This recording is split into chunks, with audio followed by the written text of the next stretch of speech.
Oh my goodness. It's taken absolutely forever.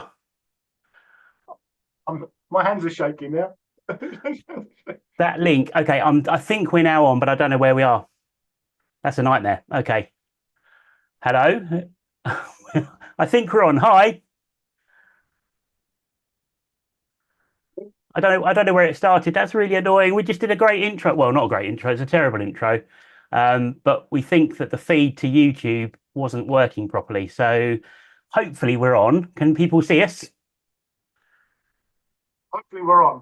I don't know what's going on tonight. It just seems to have taken absolutely forever. The stream is definitely up. Shall we start again? Yeah, go on. Can you see us? YouTube wasn't working properly. So we are on. We are on. Okay. Steve, we're on.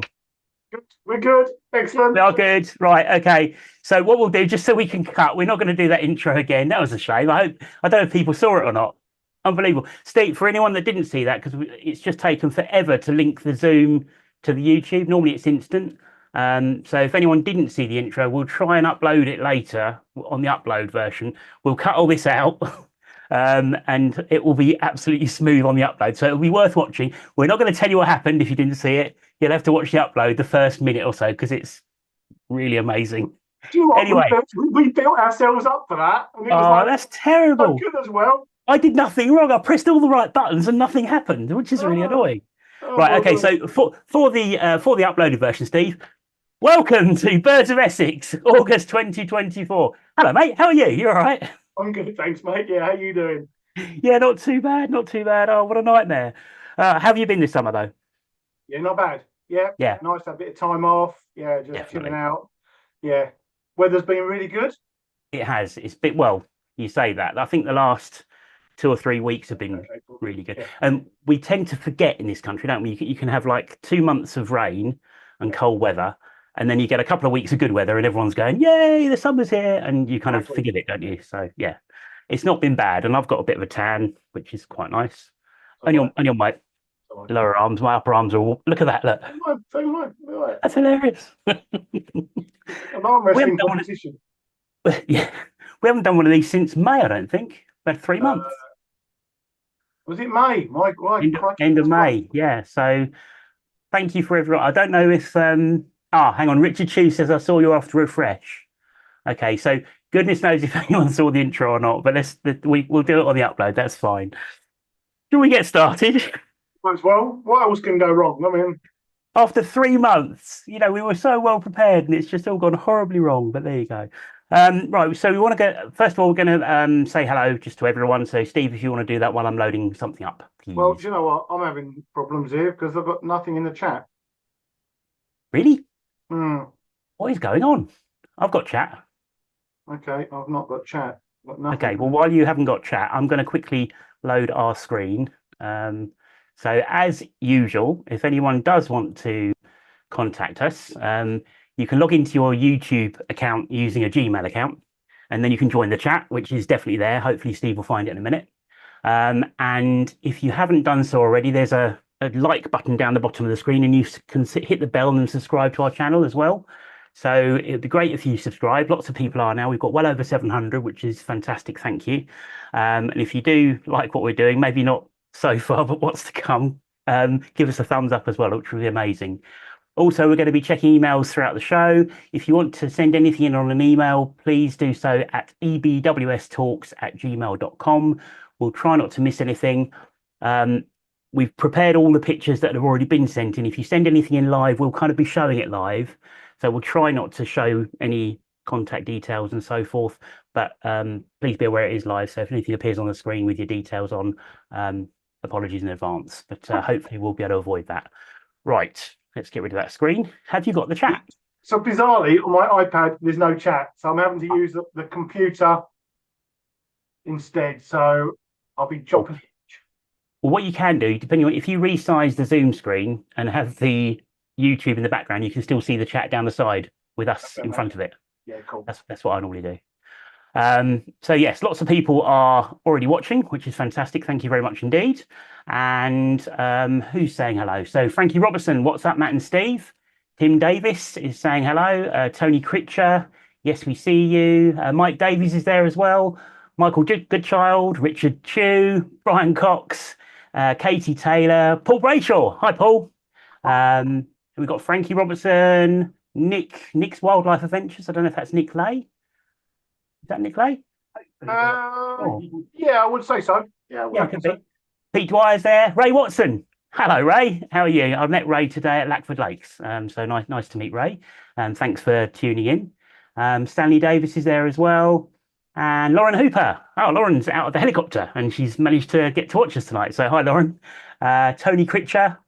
And I think that's about it. David Dott's right at the very top as well. And Liz Huxley. Hi, Liz. How are you?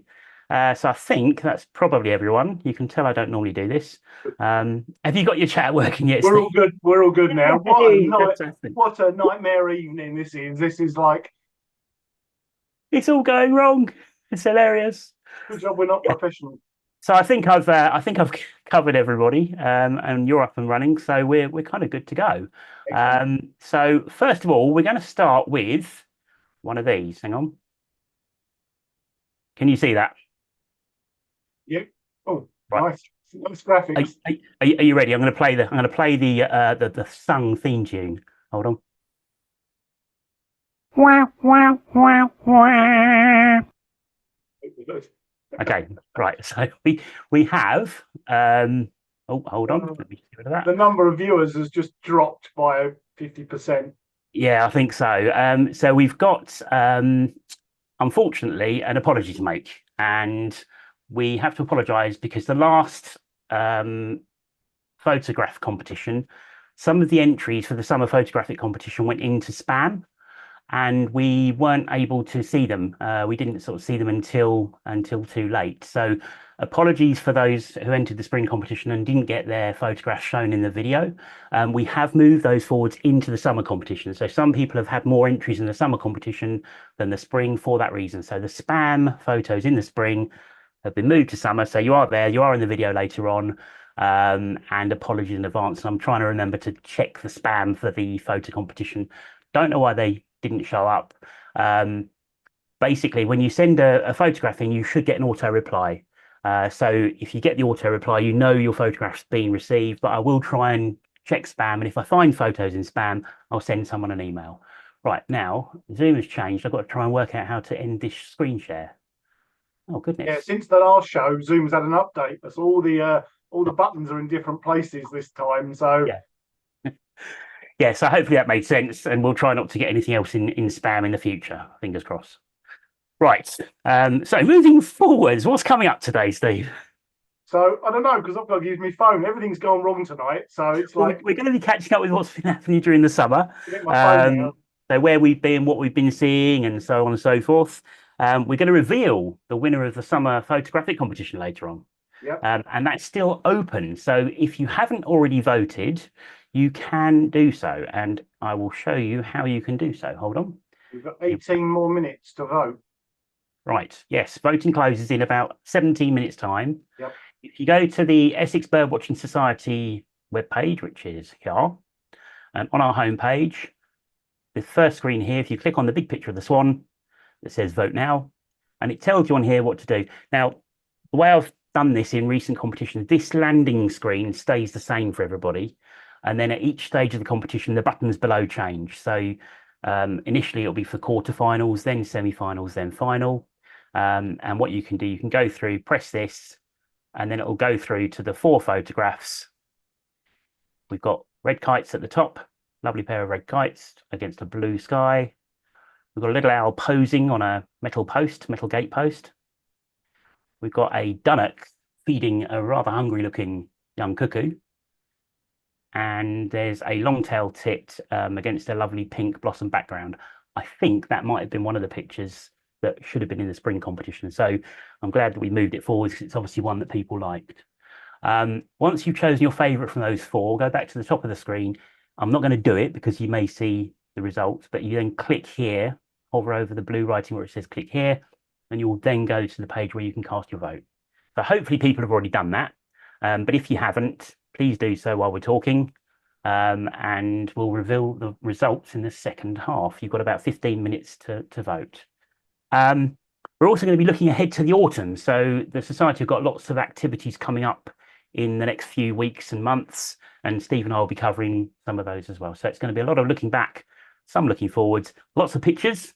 I know you've got a few, haven't you? Not as many as you have. I've got a few as well. I'm going to rattle through mine, don't worry. And then viewers have sent in about 50 pictures as well.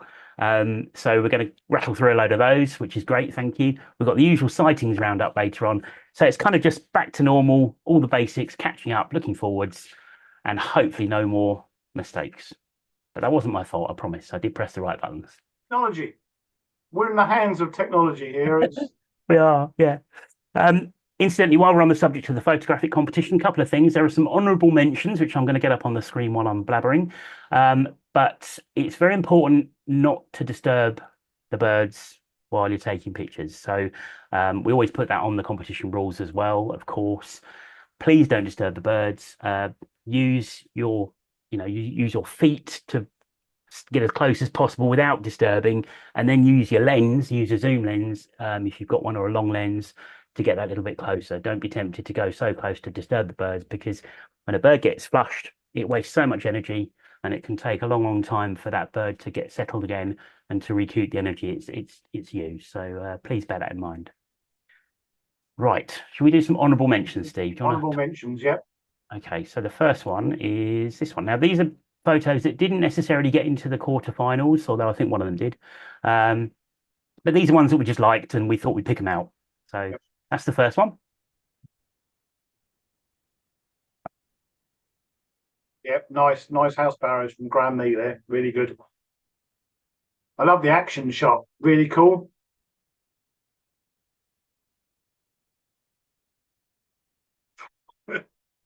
You're on mute. You're on mute, mate. Am I back? I don't know if we're still on YouTube or not. What is going on? This is a nightmare. Okay, so can you still see the sparrows, Steve, or not? No.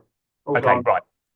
I'm going to put the sparrows on the screen, and then if we wait and hope, fingers crossed, that we are actually still streaming to YouTube. Does it say that we're still streaming? Yes, I think it's all right. Okay, good. Right. So do you want to talk us through this one, please? So before it goes horribly wrong. Exactly. So, yeah, this is a nightmare. A couple of male house sparrows there. Really nice action shot there from Graham Lee. Just the way that it's just been caught. He's got a nice high shutter speed.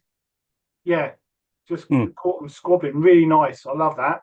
It is, because the thing is, this happens in your garden. If you're lucky enough to have house sparrows, which I am lucky enough to have a few in my garden, this probably happens every single day. But it happens so quickly, you don't really get to see it. You just see a load of commotion and then they're gone. So to actually get a capture of what they're doing when they're flapping around, it's nice, really nice. So, yeah. Nice and sharp as well. Yeah. No, really nice shot. Thanks, Graham. Really like that one. Next one.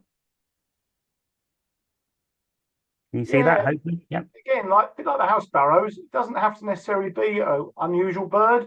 I mean, that's just a really nice posed dunnock. Bird we're familiar with.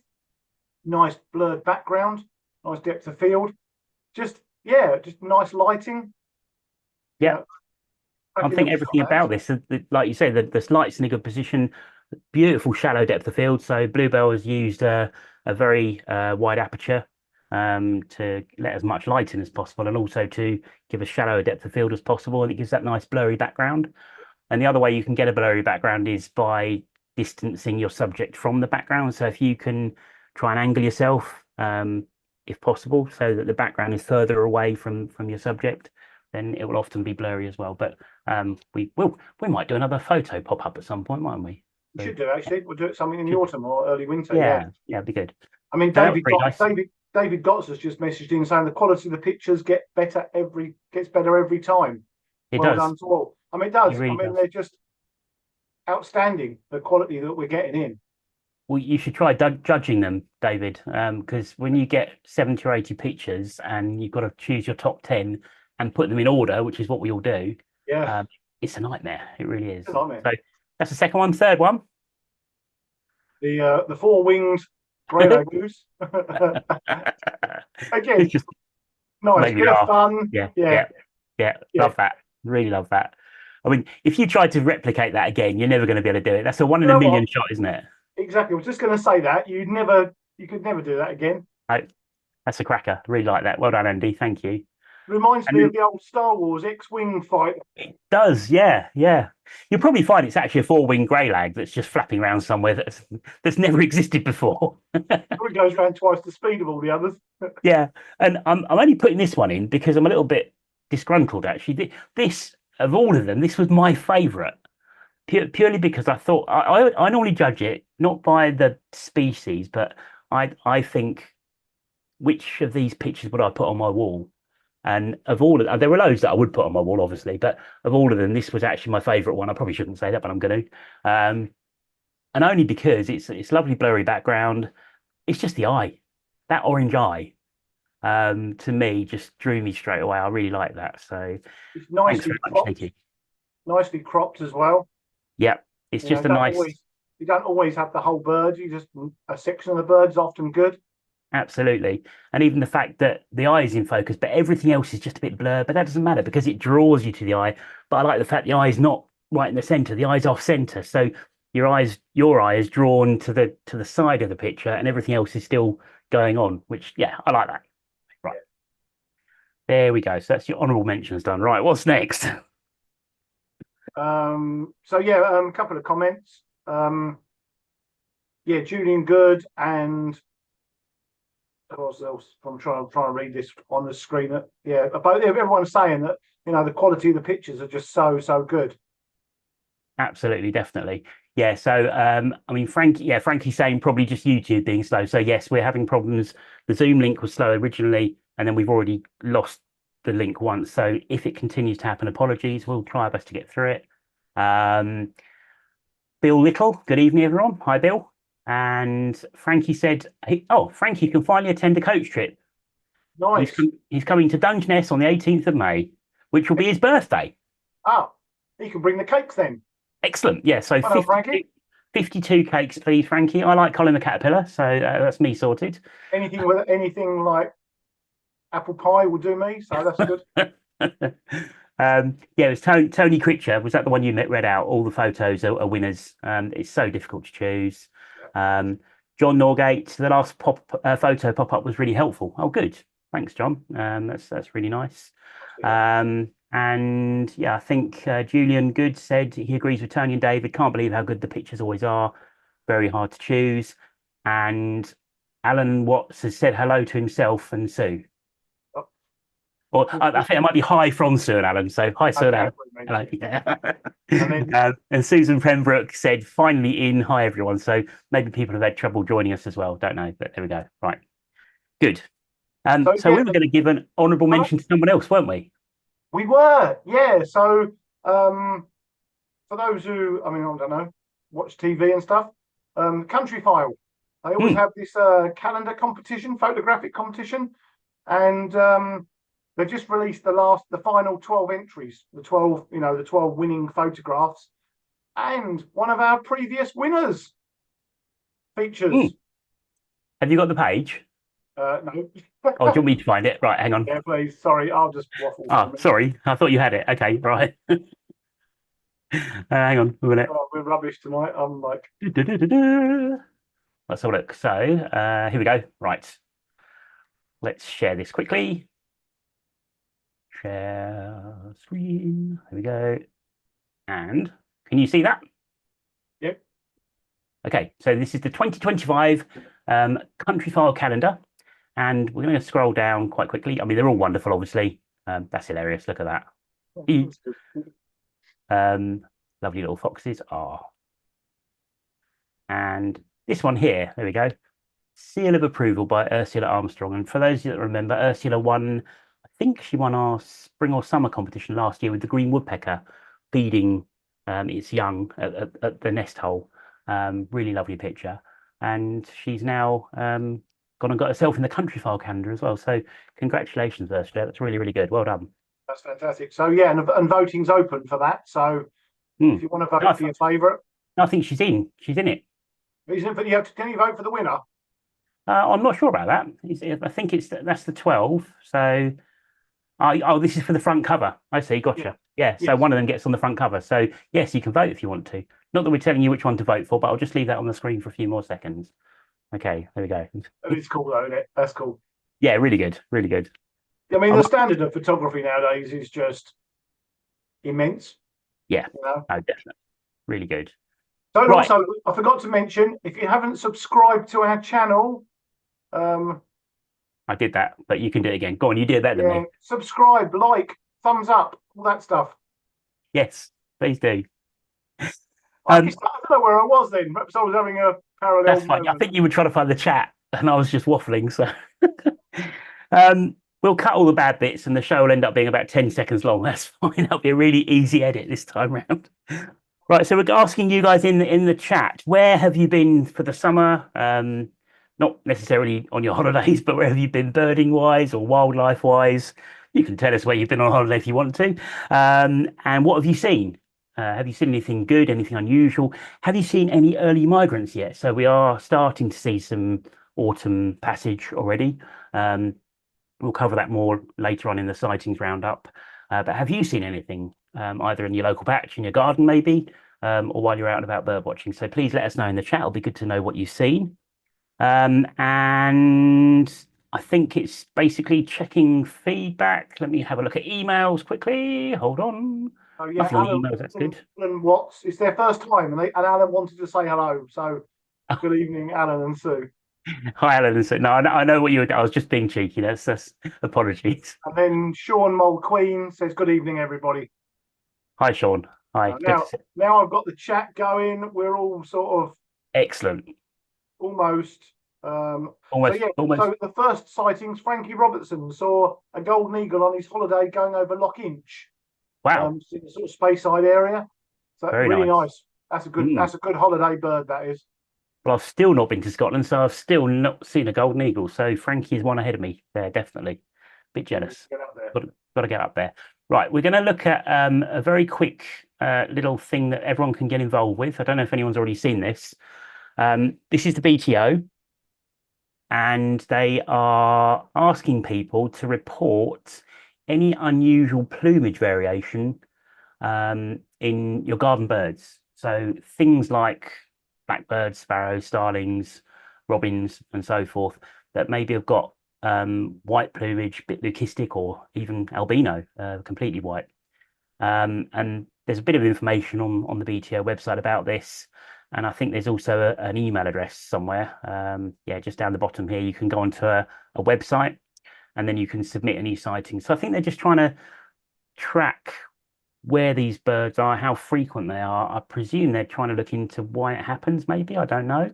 And whether the plumage is spreading genetically. I've got not sure, but it's quite interesting. So yeah, click on here, and then it will tell you on here how you can take part. Okay, so abnormal plumage survey BTO. If you just Google that, and you'll be able to find that. And if you do see a blackbird that's a white bird or a robin with a white breast, then you can report it on here. Saw the most amazing picture a few weeks ago. I don't know even know where I saw it, of a Hmm. white sparrowhawk. Really? Yeah, it was Wow. super cool. Yeah, really, really good. Yeah, That's, I mean, when you see them, because there was one that came up, I'm just trying to find it actually. Here we go. I think it's this one here. So hold on. Yeah, here we go. I'll try and share this quickly. And you might know what this is already, Steve. You might have seen it, but can you see that? oh yeah, cool. Any ideas? Hmm. Gonna say Dunnock. Yeah, Dalek. Well done. But really, I mean, I think if I saw that, I think if you saw it moving, you might be able to guess from the way it moves and Yeah. bulkiness and so on. But Also, seeing like the bill length and stuff just doesn't quite look Dunnock. When you see their usual sort of dark grey bill, mm, it's obvious. But that is cool. stunning bird, lovely bird. Yeah. So yes, look out for birds with white bits on, or not magpies though. They're not interested in that. Well, they are, but not for this survey. So right. A little bit in the chat. Stan Davis had 6 days in Mid Wales in June. He had got his most needed lifers, dipper and wood warbler. but he said his highlight bird since the last live stream is definitely the greenish warbler at the nays. Oh, well done. Yeah, that's a good bird, that is. Because that was only there for like one afternoon, I think, was it? I think it was. Yeah, wasn't long singing away, and then sort of gone. And then David Gott saw a lesser Matt Turner at Ardley Reservoir over the summer.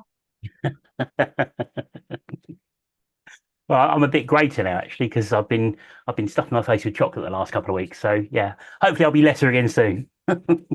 Liz Huxley said there's lots of pied flycatchers moving through the nays the last week or so, which we'll cover in the roundup. And Tony Critcher, would an albino lapwing be known as vanillas? Terrible, shocking. Very good. I'd get your coat, Tony. That's like, That's very good. I like that. was good. And Nick Lay, flycatcher at Coalhouse Walk. So I guess that's pied flycatcher. Yeah. So yeah, winds are good at the moment. So no, definitely. We've got some Easterlies coming, I think, next week as well. This weekend. Yep. Yeah. So Looking fingers good. crossed. Right, we're going to do some pictures quickly, see where we've been and what we've seen and so on. Have you got yours ready? Yep, I'm good. I'm almost professionally good to go. Go for it. Right, now I've got to find out how to share the screen now because I'm on a different Zoom thing. Can you remember how to do it? It has Zoom has actually changed. Zoom has changed immensely. Yeah, it's just moved everything around. So hopefully you can see those. I can. Yes. So for me, I've had a bit of time off from tours and day trips. So I've had a bit, apart from paperwork, which gets in the way. But yeah, quite a lot of non-bird stuff for me at the beginning of the summer. So down to Kent, these are dainty damselflies, which I've never seen before. Down at Sandwich Bay. What are there any particular markings to look out for in them? Do you know? Or so it's this little marking here. Okay. So it's a little bit like Azure Hawker, much of a wider U. Okay. And it's got a slightly different spur shape just here where my mouse is. Yeah. And also they're a much weak flying species and they're very small. Right. Okay. So that's dainty damselfly, and then lesser emperor. Two species of dragonfly that I've not seen before. So, and again, while the birds are quiet in the summer, it's just nice to go and see other wildlife, plants, other things. I think lesser emperor aren't lesser emperor becoming a little bit. They're not obviously not common at all, but there's been one or two pop up at Abberton, I think, haven't there? Yeah, Hanningfield. Hanningfield. Yeah. They're breeding at Hanningfield. There was actually one reported at Ardley. Believe it or not, I didn't see it myself, but somebody reported one at Ardley Reservoir. So yeah. Nice. But yeah, they're another species that obviously with climate change, warming, they're moving further north. So yeah, these will be a common breeding species in 10 years' time, I suspect. Nice. There was also, there's been there's been sightings of scarlet darter, which is a Mediterranean species down in Dorset, breeding for the first time. Okay. So we'll see more of these, I'm sure. Yeah. So yeah, lesser emperor, and then I know what that is. Beaver, baby Beaver. Beaver. These, amazingly, are in the middle of a city in Kent. It's just crazy. So are they linked? Because there's the I can't remember where the release scheme is now. I want to say Wiltshire or somewhere, but no, it was Devon, wasn't it? Was it down in Devon? Yeah, Devon were the first ones, and now apparently in Kent there's over 200 beavers knocking around now. Good grief! So these are actually out in the wild now. Completely in the wild. They breed. We saw the lodge, and as you walk along the riverbank, you can see where they've like gnawed the trees. So, and we saw 3 of these kits. This one was just and this is right by busy footpath. They're not bothered in the slightest. Fantastic. And you could watch them. The water was so clear, you could see them swimming underwater. Brilliant. No way. Had you seen beaver before in the UK or not? First time. Well done. Fantastic. So a bit of beaver, and then last week. So again, coming to the end of the butterfly season now, but one butterfly that I just love to see is brown hair streak. This was in Oxfordshire. We've been away for a few days, and we're just on our way home. We called in to a site where we saw these. So really nice That's Nice female here. lovely colour. And then that part of the world is also just very good. It's quite chalky, so chalky or blue. Okay, Nice, nice. nice and easy. So chalky or blue, and then while you're in the Chilterns, the red kites are blooming amazing. So That's a cracking shot, Steve. That's lovely. yeah, I mean these were like eye level, Mm. fantastic. Obviously, we see these all around here now, around Essex, but always nice to see. So red kite, and again one of the last sort of butterflies of the year is the silver spotted skipper. Okay. Nice, these lovely white spots on the underwing. These were very active. It was quite a hot day, so these were very mobile, but managed to get a couple of shots. Are they more like a little skipper or a large skipper? Yeah, no, more like small skipper, Small small skipper, Essex sorry, skipper size. Yeah.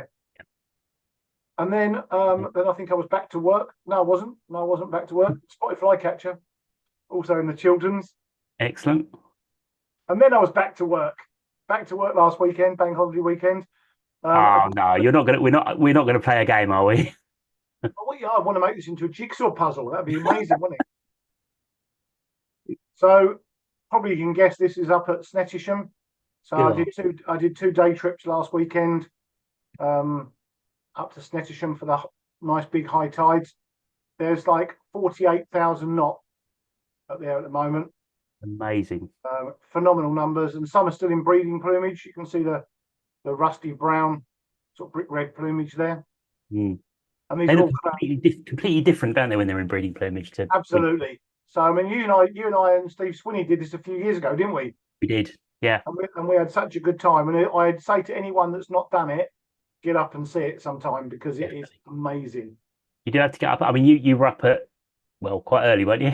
Yeah, I was up at 3 o'clock in the morning to get Mhm. up to. So that you need to be there for a high tide that's over 7 meters. So some Okay. of them will be quite early in the morning, and it's quite a long walk out to the reserve. So Mhm. you need to leave early. So yeah, early start, but well worth it. Yeah, Well worth it. definitely, So definitely. lots of knots, and this is Oh, just like 2 layers of birds. You've got knot in the background, and then oyster catchers in the foreground. that's Um, amazing. there's a white rump sandpiper in here somewhere as well in the front here. We saw. So yeah, really, really worth seeing. Amazing for photography. Mhm. The hides are really good, and the light is amazing. So lots of black-tailed godwits, and again, some still in breeding colours, just having a sort of preen and a flap around. Yep. And then sandling Hey, over. Well, there's a ring plover in there as well, and a dunlin and a turnstone somewhere. But over 3,000 sandling there at the moment. good grief. I have never seen that number of sandling before in my life. And again, sandling are a bird that in the breeding plumage, they do look quite different to winter plumage when we see. Absolutely, yeah. I mean, a lot of these birds are molting, so they're really sort of Mm, blotchy. But there's some nice summer plumage ones still inside there. But yeah, there was just literally probably 2,000 together. Just amazing great. numbers. That's amazing. Because I went up to Kent, Wild Ken Hill, I think it's called, isn't it? Yep. For the Great Reed Warbler a couple of years ago. And when I walked along the beach, there was a group of sandling, nowhere near that many, but there was a nice sized group of sandling, but they were pretty much all in breeding plumage. Yep. It did throw me to start with because I don't think I'd ever seen them in breeding plumage at that point. So, I had to kind of work out what they were just from the Yep. way they were running and moving and so on and so forth, and obviously lack of hind toe and so forth. But yeah, they do look different in breeding plumage, definitely. Lovely Quite a bird. different, yeah, quite a different bird altogether. So lots of sandling, spoonbills, nearly 40 Nice. 40 spoonbills. These fly over our heads. They're pretty Um, much all young birds, aren't they? yep, Most nice of with them. the big black Yeah. wingtips. Yep. So spoonbills, turtle doves, really good for Hey, turtle doves there at the moment. excellent. So up to 4 turtle doves, and then we finished off at Titchwell on both days, Mhm. because you can't go wrong with a visit to Titchwell RSPB Reserve. The rough were just right in front of the hide, so Mm. lovely, lovely views.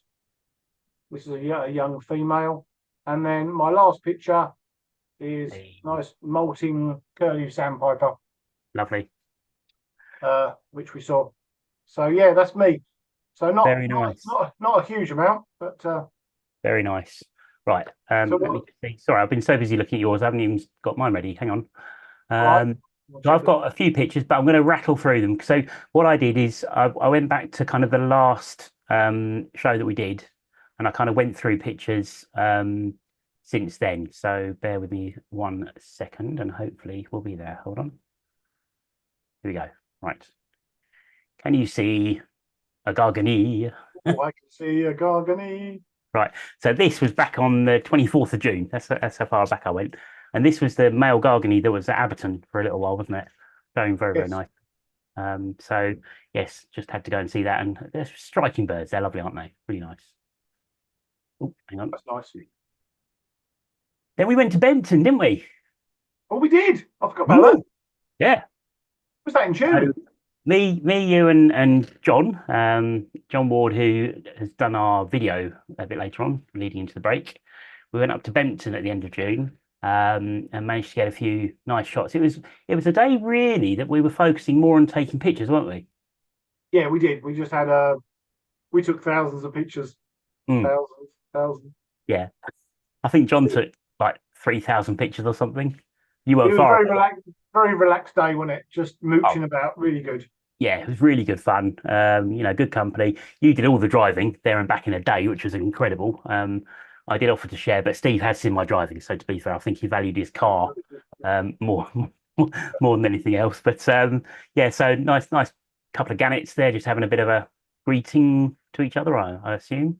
Yep. Fulmer, I love Fulmer. They're just amazing. They just soar around with their straight wings. Couple of arguing razor bills, and that the inside of that beak, that sort of deep yellow, almost orange, isn't it? That's beautiful, Gorgeous. isn't it? Yeah, Nice. lovely. And then a guillemot. Just managed to capture a guillemot in flight as it zoomed past. Of course, we could go to see puffins as well. Some nice views of puffins. And I think, are we crashing again? I think we're all right. I think. Sure, I've just had a crashing message on my screen. I might lose you. I'll keep going. So lovely puffin. This one was just asleep on the cliff face, quite near to us, wasn't it? And just really, really let you get reasonably close. I mean, obviously using a long lens and cropping the photo as well, but you get some nice views. And then we managed to catch a few in flight, didn't we? We did. Yeah, the birds were just busy going back to feed young, so flight views were amazing. Yeah, I know you got some lovely pics as well. Um, but this was kind of my one of my favourites, I think. That's nice. I like that. I don't know why. I just like I've got. I think I said before. I've got a red-throated diver, just a tiny diver against a almost plain background. Similar sort of thing here. I just like that. Just kind of works. Do you know what, mate?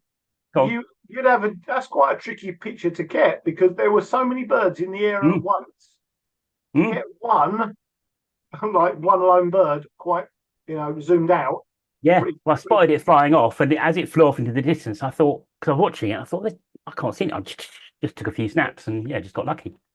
Um, But that was what I really wanted. I wanted a gannet staring down the camera lens, and yeah, managed to get one. Pleased with that. Look at those eyes, I know, amazing. I know. They're moving on very quickly. Also, at the end of June, I can't tell you where this is. It's on private land, but um, a little owl nest with three rather lovely, fluffy juvenile little owls. One of whom seemed a bit grumpy. That's like me in the morning, to be fair. Brilliant, brilliant. I like that. That's nice. And then the adult flew in nearby, so I moved away very quick. Got one picture and then moved away very quickly, obviously. But yeah, Well done. then over to Rabness, and obviously turtle doves in Rabness as well, as everyone knows. So it's nice to see them there. And then at Ardley, I got this little chappie. I I, wonder if that's the one from Aberton. I think it is. I think it is because it disappeared from Ardley and then it was just seen back at Aberton again a couple of days later. Um, so yeah, who knows? But Must have flown right over Colchester. hmm, so yeah, I don't. It's not albino, is it? Because its eyes aren't pink. I think it's That's going to be leucistic, I think, isn't it? completely leucistic, pretty much. Yeah, Egyptian goose for anyone that doesn't know. And then I was lucky enough to do a farmland survey, and there was a yellow wagtail that came down in amongst some borage. I think the crop is, Yeah, and it just forest. looked Yep. yeah, it looked quite nice with all the blurriness. That worked Yeah. okay. Nice cut, lovely colours. And then just in the garden one morning, just messing around because my main camera's broken at the moment, so I've got a bridge camera as well, backup, which is really handy to have. I was messing around with that, trying to get used to using that, and there were some young birds in the garden. So young starling, a couple of young house sparrows, really cute to see. And this one, which I must admit, when I first saw this, I had to do a double take. Mm.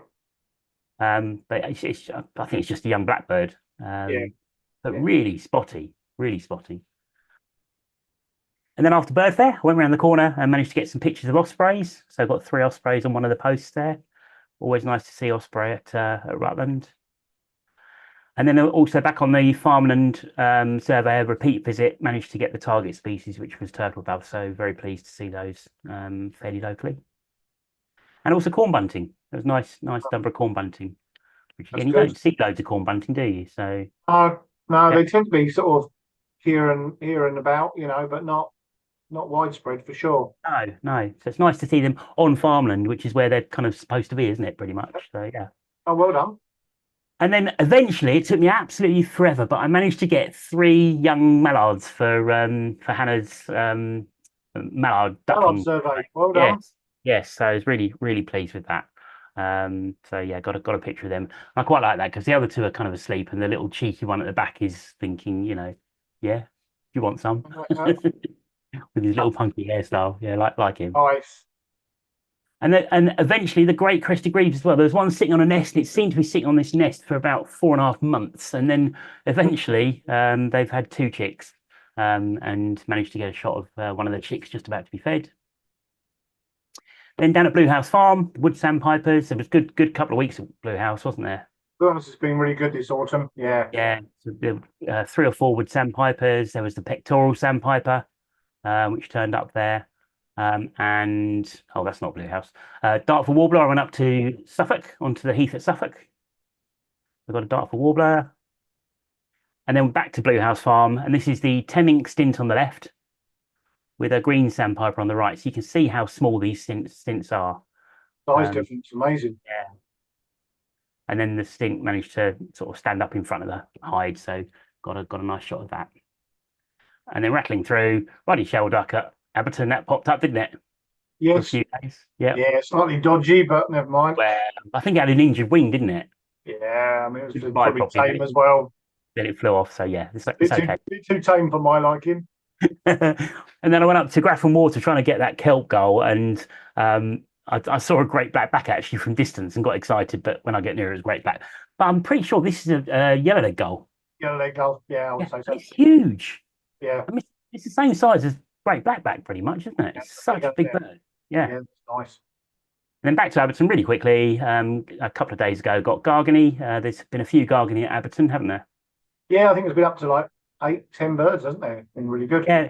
Interesting to know if I don't know. Do you reckon there's a chance they might have bred locally somewhere? Possibly. Yeah, Mm, possibly. Although, of mm. course, there are a lot of ducks are returning now. So, yeah. Yep.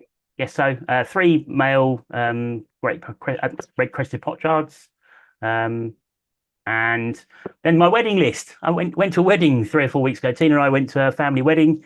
And obviously, when you're at a wedding, you got to do a bit of bird watching. Got out of the car. Luckily, it was before the ceremony. And as I got out of the car, I heard like this, and I thought that's got to be ravens. And there was a couple of ravens flying around. Yeah, so Fantastic. got lucky with ravens. And then back to Abberton. Of course, we've had the canvasback turn up recently again. Seeing it's the same bird as last winter. Oh, do you know what? You say that, Mm. but they're putting the news information services are saying it's a first summer bird. Oh, okay. So, but I wouldn't presumably, know. the bird that was last year was an adult. Yeah, I think it was. So, is Oh, this a different bird? interesting. Okay. So interesting. Yeah. Yeah. And then just a comparison, so you've got the canvasback on the left and a pochard on the right, so you can see the difference in the bill structure and the head color as well. Quite interesting. And then very last picture, and I know it's not a bird, but I've got the hedgehogs in the garden. Well, we've had up to 3 now on the camera.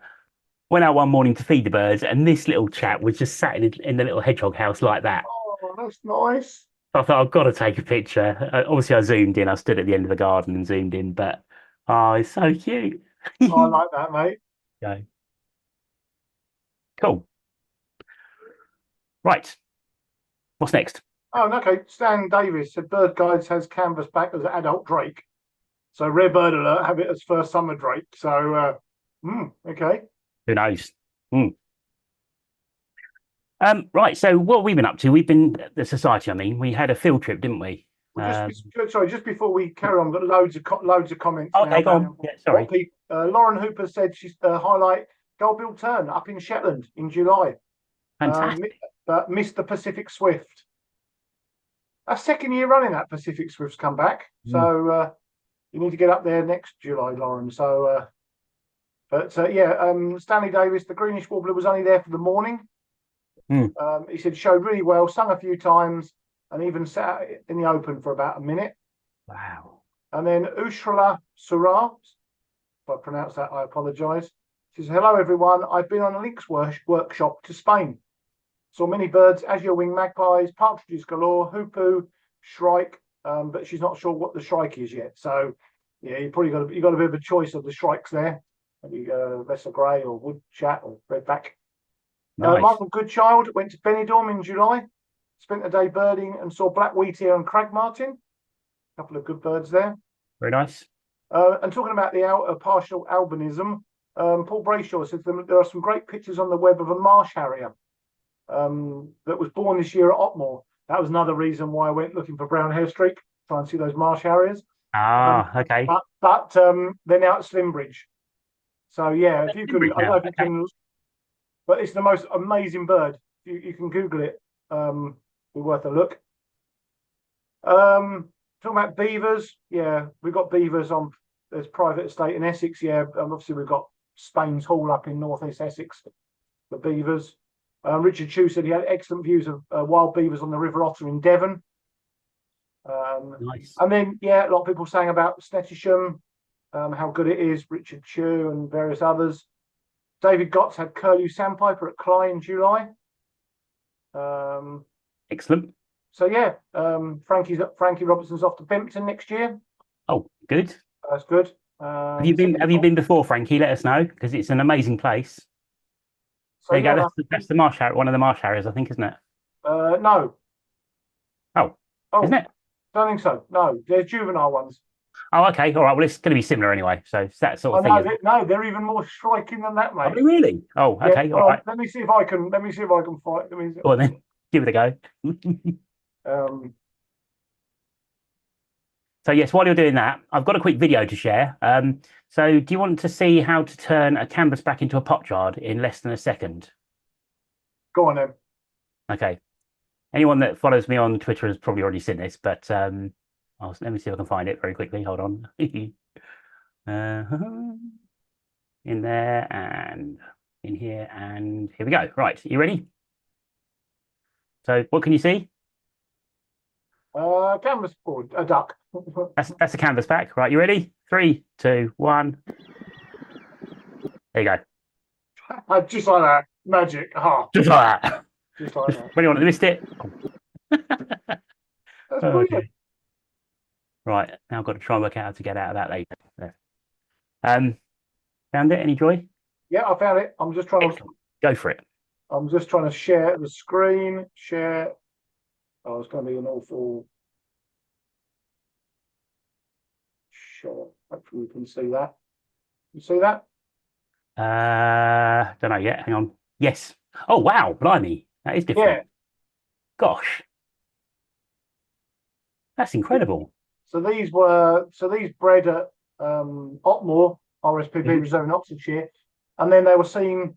I don't know. They fledged, and then they were around for a while, and then they were at Slimbridge. I think certainly last week, earlier part of this week. Wow, but that's stunning, isn't it? Yeah, that's a cracking bird. It'd be interesting to know how when they molt, what happens. Yeah, what percentage remains leucistic or not? Maybe. That's pretty stunning, though, isn't it? Ah, it's amazing. Yeah. So yeah, that's that. Okay, cool. Right. Hang on a minute. So I'm going to do. Oh no, I'm not. I'm going to do something very quickly as well in the background. So let me see if you hear something. Hang on. Frankie said he's not been to Bempton before, so his first time. So yeah, well, okay. Ooh. Nice. That was up in Suffolk on one of the heaths up in Suffolk. The wing clap in there as well. Yeah, wing clapping. Probably the best nightjar experience I've ever had, I think, actually. Do you know what? Yeah, I mean, I ran 3 trips in July up to see the nightjars. Mm, By far the best year I've ever seen them. They were mm. amazing this year. I mean, I had them, you probably had the same. I had them probably 10 feet over my head, a pair, and they're flying, and they were kind of clapping their wings like this. And yeah, incredible. Absolutely incredible. Right. What's next? I don't know because I've got my phone. I've got like so many different devices on the desk here. It's Well, we're going to have a quick chat about what we've been up to. So we went to Hickling Broad, didn't we? That was way back yeah, in June, maybe? yeah, June, early June. Yeah. Yeah. That was And our I've got, last field trip, wasn't it, of the season? yeah. Do you want to talk about it a bit? And I'm going to load up a couple of very quick pictures. So yeah, we had a really nice day, nice full coach trip. So yeah, I had a wander around Hickling. So in northeast Norfolk, for those who don't know where it is, just really nice reserve. Great for insects, birds. You might have lost me a second there. Do you remember this used to happen a year or two ago? Yeah. There's something very strange going on again tonight. So apologies, everyone who's watching. Hopefully we're back again. Let me just share that picture. Hold on. There we go. Can you see that now? Yes. Yep. Okay. Sorry. Carry on. We should still be going because you are still there. So yeah, no, we just had a wander around. So it's quite nice, like waders, lots of marsh harriers, hobby, um, bittern. We saw, yeah, marsh harriers, obviously, yeah, and they're breeding at that time of year. So lots busy doing food passes. Yeah, slightly unseasonal pink-footed goose on one of the scrapes. I'm trying to think what else we saw. Swallowtail butterflies, Yep. really nice. Oh, and of course, common cranes. You Yes, know, we did. Yeah, you picked out. I think we both picked out common crane, didn't we? yeah, that was nice. And that lovely yellowhammer. This Oh, yellowhammer posed right in front of the whole group. It was amazing. he was so gorgeous. He really was. And again, another nice shot there with a nice background. Really cool. Yeah, it's really, really lovely trip, actually. It's a great place to go, Hickling Broad, that time of year, definitely. We've had a couple of events through the summer. So we had a Love Parks event in July, and that was in the centre of, well, just south of Chelmsford, in the park around the museum. And it was really good, actually, wasn't it? There was a lot of stalls there, a lot of activity, a lot of families. Yep. And a lot of youngsters that are genuinely really interested in birds and wildlife, which was really, really positive to see. Absolutely. We won a few competitions for the juniors and they were really good. So, yeah. Yeah, and big thanks. Sorry, go on. I was going to say a lot of budding naturalists for the future. So, definitely. And a big thanks to everyone that helped out on the stand. So I think we had Sue and Alan and Jerry and Pete and Paul, obviously yourself, me. I don't think I've missed anyone. I hope not. No, I don't think you have. If I have, apologies. And thanks to Paul for putting the feather competition together as well, because that worked really, really well. We used that in Malden. We had our first pop up with the BTO. That was last Friday, I think it was. Last Friday. Yeah, a week ago. Yeah. And the weather, we thought it was going to be really windy to start with, but we were actually lucky in the end. The weather was okay. We saw a few birds, but again, we had a lot of interaction. A lot of people approaching, talking to us, looking at the competitions, looking at the publications, just finding out about birds, really. We had some scopes set up and we're showing people bits and bobs. And then we had a walk up to the end and back along the promenade and found a few birds for people. So that went really well. We're going to be doing at least another 3 more events with the BTO youth side before the end of the sort of 12-month period. So look out for those. We're going to advertise those as we do them. So yes, that was good fun. And we had a ringing demo down at Wat Tyler with David Wilkinson and the South Essex Ringing Group, and that was really well attended. So thanks to everyone that came along. Those ringing demos, we've got another one coming up actually next Sunday, the 8th, and that's going to be in Gunners Park. So I've not advertised it yet. I'm going to be advertising that probably tomorrow, I think. Again, limited numbers, limited to 12 people, different location. And obviously this time of year, we're probably likely to see some good stuff there, aren't we? Absolutely. Yeah. I mean, certainly, well, I mean, certainly wood warbler there and pied flycatcher there today. So, and I think David caught a tree pipit last weekend, I think there. So Nice. yeah, so a lot of potential at Gunners Park. Definitely. So if you're on our mailing list, you will get an email about that over the next 24, 48 hours. And if you want to come along, just reply. And if we get lots of people apply, we'll just kind of just draw names out of a hat. But it's going to be an 8 o'clock start down at Gunners Park near Shoebury Ness. And yeah, it's going to be really, really good. And we do charge £10, or this is a suggested donation of £10. And that money goes to the South Essex Ringing Group as well. And that helps pay for their nets and rings and all their equipment that they have to fund themselves. So they really, really appreciate that. And they asked me to say thank you, a big thank you to the people that have already been to previous demonstrations. Thank you very much. Right. Okay. I think that's kind of about it, really, for the first half, isn't it? I'm going to do John's mindful moment. Any more messages, Steve? No, I think we're all up to date at the moment, Matt. I'm just quickly have another look, but no.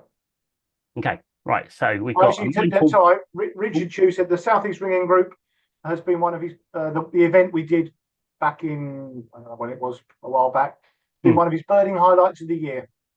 So he said thanks again to you for organising with the Southeast Ringing Group. And Mick Woodruff, Hickling Board is really worth a visit, especially in May. So, good evening, Mick. Hi, Mick. Long time no see here. Right, should we do a bit of a mindful moment? So I think you're going to recognise this one. It's not from Essex, but it's from somewhere that we went to a little while ago. So there we go. Here we go. John's obviously shot. See you in a minute. Can you see a blank screen? Yes, blank screen. Yes, sorry. Yep. Lovely. Right, I'm going to press play and hopefully it'll work. I'm going to switch from camera off. We'll see you in about 2.5 minutes. Okay, see you in a minute.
Wow.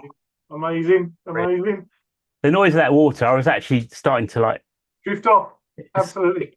Hypnotic. Yeah, And absolutely. I thought I did well to get pictures of stuff in flight, but John got video. So yeah. Yeah. So, do you know what? Still pictures are great, but Mm. video is just much more. Yeah, Yeah. definitely. And also, Frankie doesn't need to go now. You can just rewind and watch that over and over again and save yourself a day's traveling. Just get yourself going to the fishmongers, get yourself an old mackerel, Yeah, wave it around a bit. Yeah, leave yeah. it for a week or two just to, give it a fragrant. Just like being at Bimpton. Oh, fantastic. It's a brilliant place. I mean, I've been 3 or 4 times now the last few years, and I want to try and get up there every year because even though you're seeing the same thing every year, you're not. You always see something new, and it's just you forget how amazing it is, don't you, until you get there. Yeah. So both Frankie said that was awesome. He loved the Razor Bills. John Norgate, he said brilliant. John brought back some great memories. And then Stan Davis has said it's interesting how the gannets are white as chicks, then they go grey as juveniles, then they go white again as adults. Yeah. Amazing. Mad, isn't it? Crazy. Absolutely mad. Right. I think we're probably going to have a break. Also, the photographic competition is it's over. Over, finished, complete. Voting's ended. I've got to check who won. About 35 minutes ago. Yep. We're not doing too bad. Well, in the second half, we're going to be looking at all the pictures and stuff that you sent in, and we've got a video as well. I'm going to check the emails in a minute, see if there's anything else. We've got a couple of web pages to share, haven't we, Steve? Things you might want to look at. And we're going to be looking ahead at some of the bits that we've got coming up in the next month or two. And then a brief sightings roundup as well. So probably about another half hour or so to go, I reckon. Not too bad. Famous last words. To an hour, maybe. Anyway, we haven't been on for a couple of months, so we've got to have a bit of yeah, we've got some catching up to do, haven't we? We have. Excellent. Right. Okay. Let me see if I can work out how to share a video. Hang on a minute. Video file. Here we go. Right. Where are we? I'm going to go into there and into there. Hold on. I've got so many folders and files on this computer. It's absolutely crazy. Right. Which one do you want? Do you want Linux? Do you want the Chiffy? Or do you want the Ducks? You like the Linux, don't you? I do like just to, back in the okay. Linux. Ready? But to be fair, I like the music. I know you do. You're not going to go anywhere. You're just going to be sitting dancing to the music in your chair, aren't you? That's what I normally do, to be honest. I get the old. Were you going to say you get your maracas out? Because I don't want to know that. Thank you. You mind your own business, mate. Right. On that note, I'll see you in 3 minutes. See you in 3 minutes. See you in a minute, everyone.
He's back.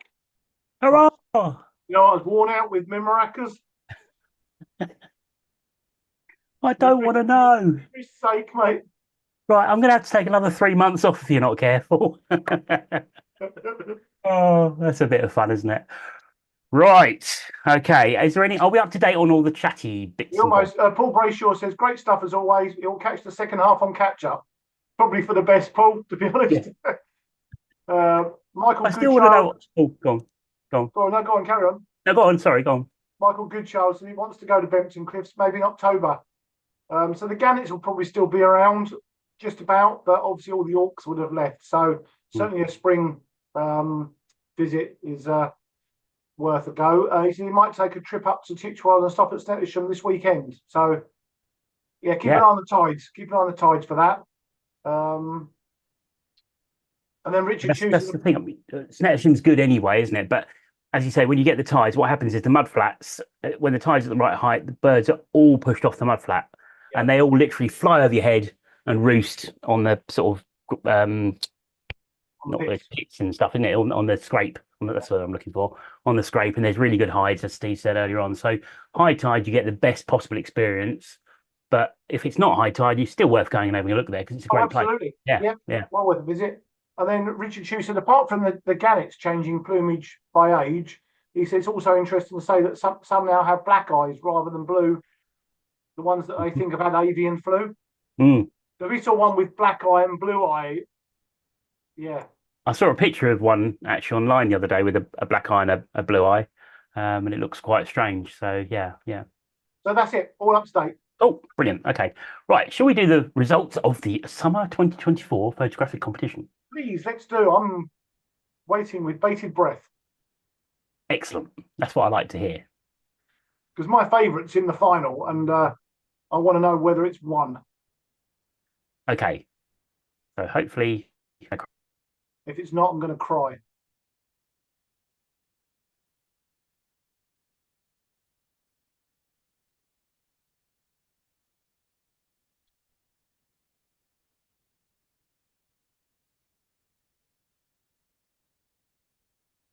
So I think Matt has frozen.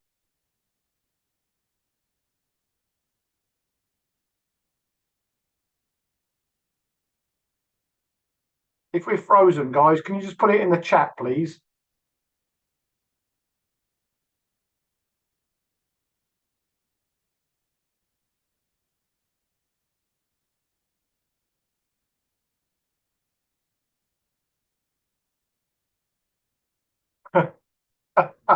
Yeah, I guess.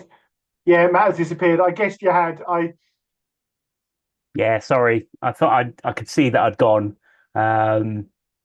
So it's a shame because I literally I just told everyone what the winning lottery numbers were for the weekend. And I know I got them right, but I can't remember what I said. So yeah, sorry. Right, let's retry again. Hopefully this won't happen too much. I don't know what's going on because I've not done anything different. But there's been a Zoom update, big Zoom update over the summer. Yeah. And it looks like that's playing havoc with what we're doing here. So I'm not sure how we can get around it for next month. Apologies again. There was a problem at the beginning with the link. As we know, it didn't link quickly enough.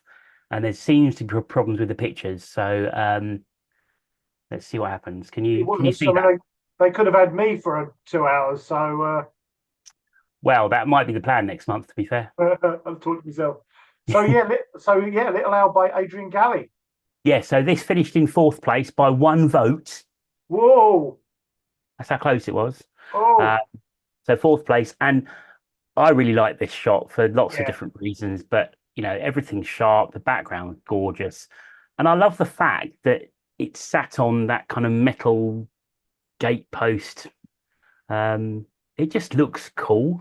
Yeah. It kind of looks a bit industrial looking, and then you've got this amazing little bird with so much attitude. You can tell he's got attitude the way he's looking at the camera, can't you? Exactly. He's like, what are you doing? Yeah, this is my post. You're not getting anywhere near it. So that's a great picture. Well done, Adrian. Well done for getting to the final, and I love that. Really good. In 3rd place, what do you think it is? Don't know. Red kites. Oh, I know you like this one, didn't you? That was my favourite. Yeah, So third place, long-tailed tit by David Saville. As I mentioned earlier, this was actually sent in for the spring competition, so huge apologies again. Just one of those things ended up in spam, but we did put it into the summer, and it's finished in third place. And Nice. I think this is a lovely pick. What do you like about this one, Steve? The composition's just really nice. I mean, it's just the pink blossom with the pink of the long-tailed tit, nice and sharp. Yeah, I just love that. I'd like to see that framed. That'd be Again, to be fair, all four finalists are all yeah, pictures that I would put on my wall, as I mentioned earlier on. You know, you'd quite happily have any of these in a frame on your wall, wouldn't you? So you would. that's a cracker, really cracker. Oh, so So we've got red kites or cuckoo. and we've got the Ooh. Dunnock and Cuckoo. So which one's going to finish second? Which one's going to finish first? Red kite next. Okay, let's have a look. So in second place is Oh, nice. red kites, and this is a shot by Mike Davies. It's And difficult to choose between all four. I'll be really honest. yeah, they're all good. This one, obviously, you've got a perfectly clear blue sky background. No, not a sight of cloud or any unevenness in color. It's gorgeous. And then you couldn't position these two birds any better, could you, really? No, and they're both sharp as well. Yep, absolutely pin sharp. Because often, Um, even if you photograph the bird on the right, it will be sharp. The bird on the left won't necessarily be sharp. correct. That's nice. And nicely exposed. You can see all the feather detail. Really good shot. Love that. And so did everyone else. So that finished in second place, which means that in first place is the Cuckoo. Dunnock feeding the juvenile cuckoo. And this is by Paul Everett, who's on the Nice. EBS committee. So congratulations, Paul. Well done. Well done, Paul. And yeah, I mean, I love this shot, but you tell me why you like it. Go on. It's just, again, I mean, to be fair, I've only ever seen this once in 40 years. Mm. And the fact that Paul's got a photograph, and again, it's just nice angle. The cuckoo's just.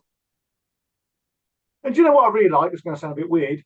You can see Spittle. like the strands of like Yep. The spittle. saliva. Yeah. Yep. It's like I mean, I think for me, lighting, the birds are both perfectly lit. They're sharp. The spittle, the action, the way that they're looking at each other, the way that young cuckoo is kind of begging for food, and the tiny dunnock. I mean, you could almost fit that dunnock inside the cuckoo's beak. You know, you imagine how hard that bird has to work. You can see he's got a feather hanging off the bottom of it.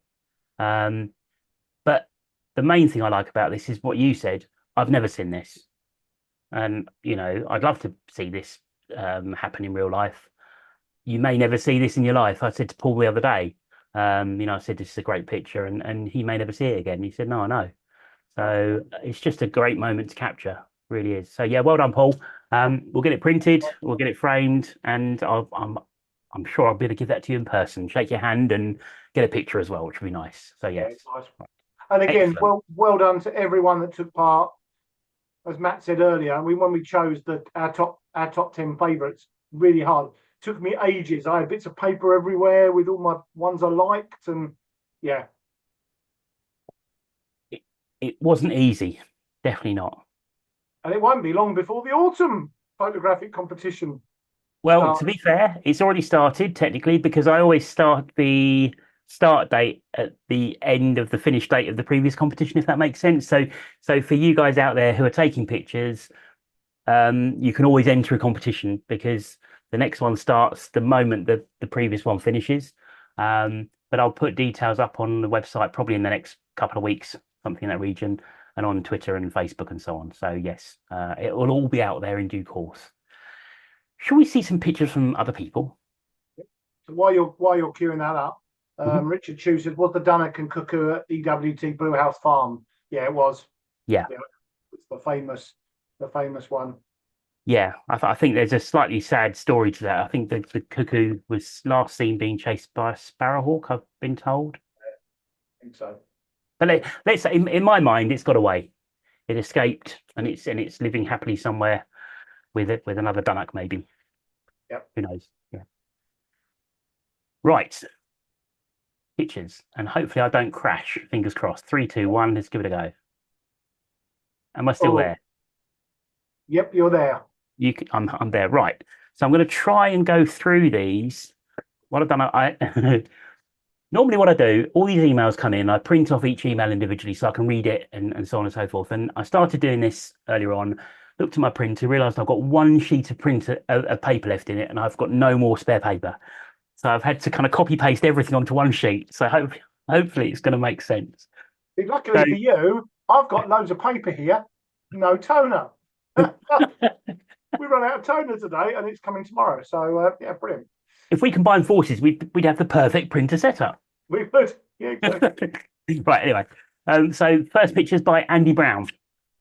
So this, believe it or not, was a Caspian tern at Abberton on the 26th of June. Oh, what a bird! That kind of just flew through one morning, didn't it? I think. Turned up, was there for like 45 minutes. Very good, very good. Turned up. I did there. Yeah, I mean, this is a hard bird to see in Essex. I mean, seriously hard. But yeah, it was there for, I don't know, was it 45 minutes, hour, and then disappeared. I was there within 20 minutes of the message coming out, but no sign. It's ringed as well, I think, isn't it, behind my camera? Yeah, it's a Swedish bird. Okay. Cool. It's one of two. I think there were at least two Caspian terns in the UK with colour rings on. So okay.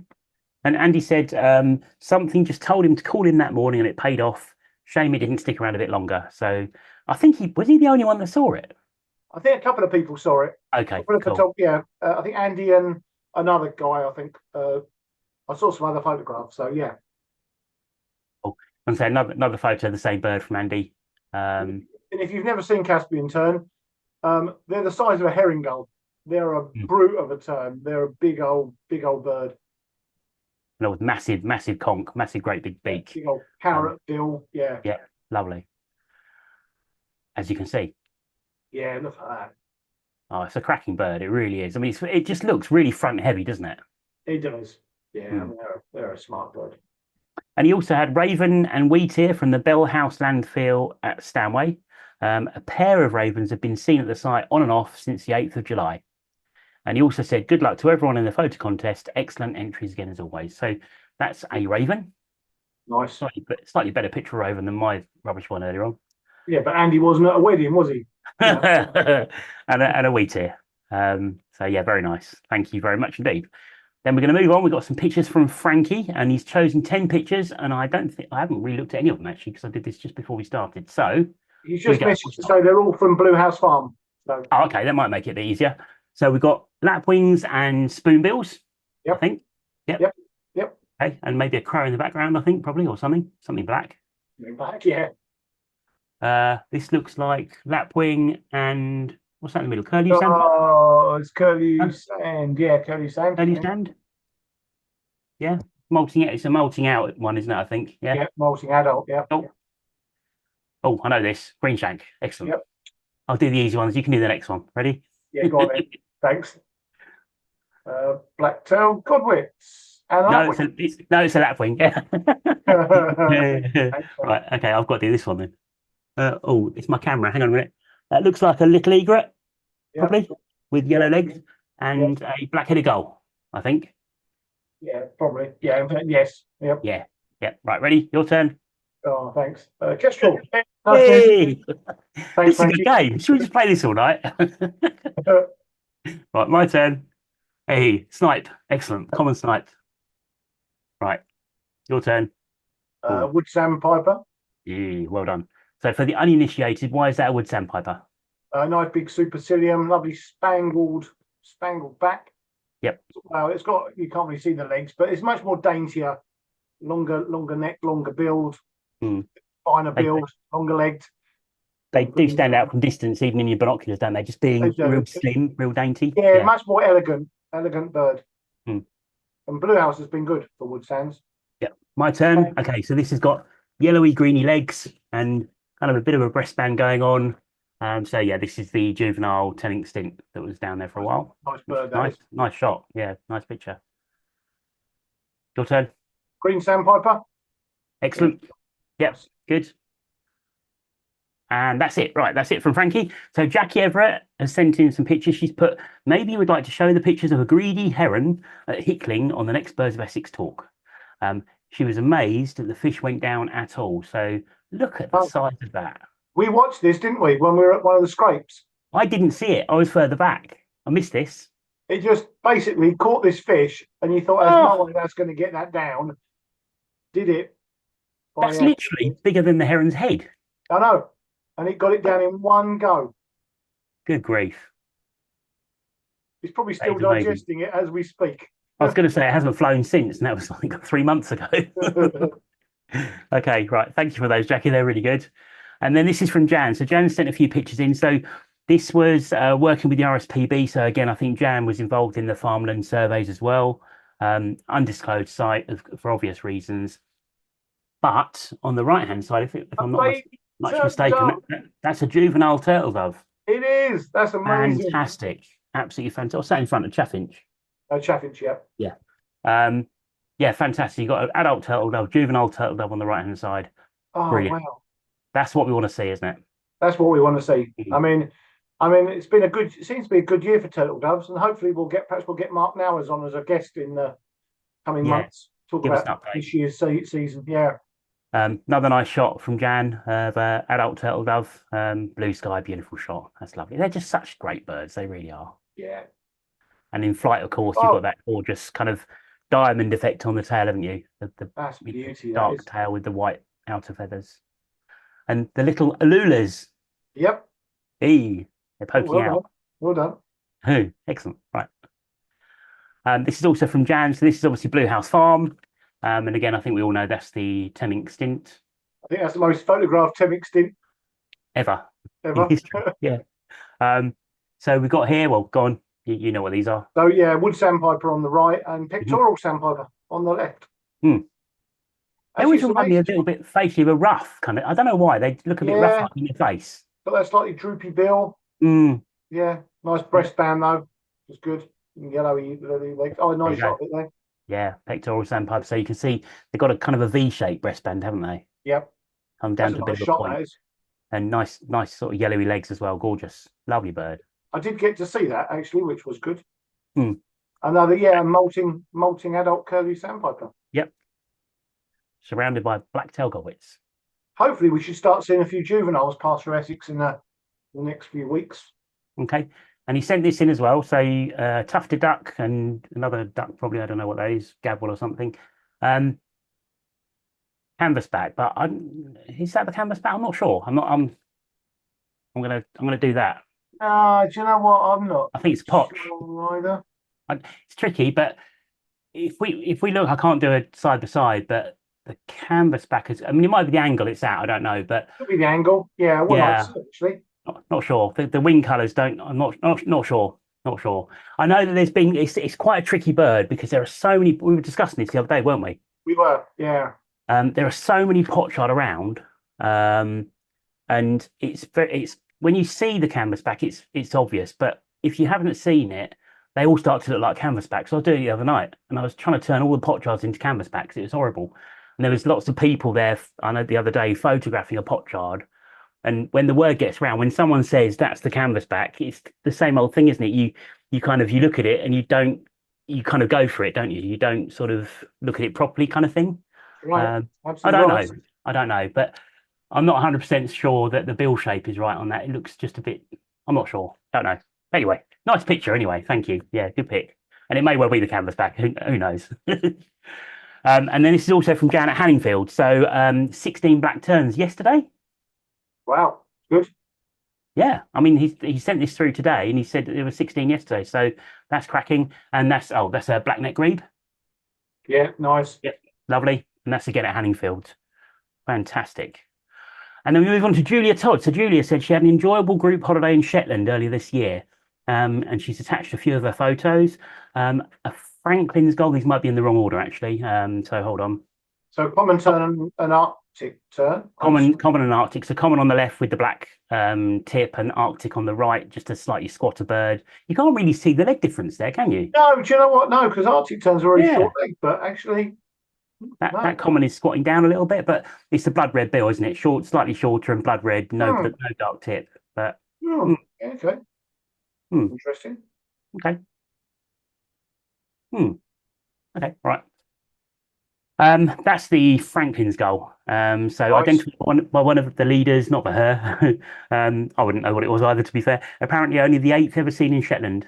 It's a good And she bird. said she wonders if it's the same bird as the one seen at Crossness. Could well be. Could be. Yeah, it could be. It's travelled south. Yeah. And we've got a redneck phalarope. Nice. Very nice. Saw several birds in three separate locations. And then final picture from Julia, a pair of hoop Oh, ones with little babies. the signal's Oh, nice. baby hoopers. That's amazing. Then we got Mike O'Hanlon. So we've got Mike O'Hanlon said, here's a few of his birding captures from the last fortnight. Wimbrel on the rocks. That sounds like a drink, doesn't it? Well, I could do with one of those. I'll have a Wimbrel on the rocks, please, mate. That's at Frinton Golf Course.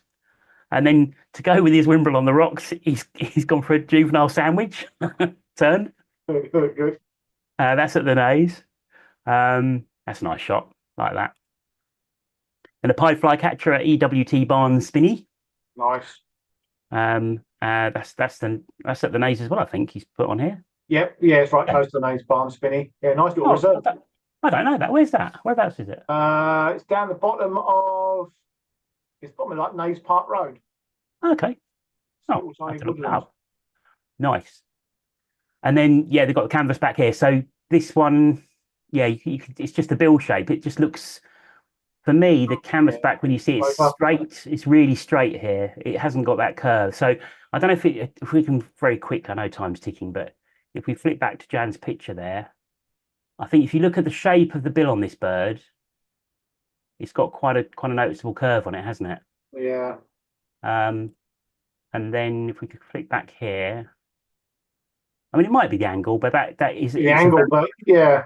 a very straight bill. It's quite a straight run, isn't it? But yeah, cracking bird. Okay, good. That's the canvas back. And also from Mike O'Hanlon, we've got that looks like juvenile common tern, is it? Hang on, let's have a look. Yeah, Yep. juvenile common tern at Abberton as well.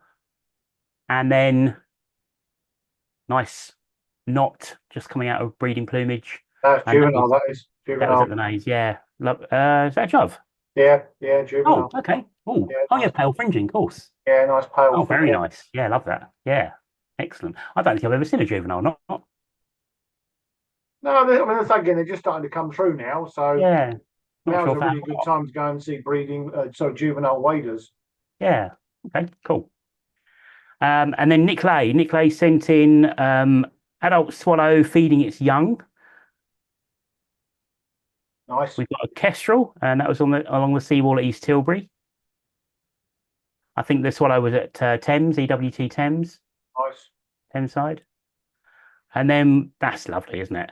Oh, that lovely Really, yellow, yeah, willow warbler. really bright Nice. willow warbler. Yeah, gorgeous. Got the pale legs and the lovely supercilium. That real sort of yellowy colour as well. Very nice.